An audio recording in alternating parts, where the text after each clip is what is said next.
ولكن الواقع يحمل قصة مختلفة تماما. بصي، طبعا الكريمات المرطبه اللي هي صبح وبالليل دي اساسي لازم بتحطيها علشان تحافظي على البشره.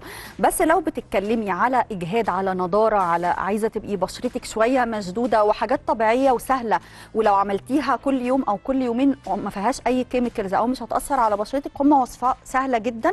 ورغم تردد الشائعات بين الحين والآخر حول خضوعها لعمليات تجميل، إلا أن المقربين منها وكذلك بعض المختصين في التجميل أكدوا أن التغييرات التي طرأت على شكلها لا تتعدى الإجراءات التجميلية البسيطة مثل البوتوكس أو الفيلر الخفيف، والتي لا تغير الملامح بل تبرزها بطريقة ذكية ومدروسة. وبحسب تصريحات غير مباشرة من طبيب تجميل شهير، فإن دينا فؤاد تعتبر من النجمات اللواتي يفهمن تماماً ما تحتاجه لبشرتها، وهي سمة نادرة في هذا المجال.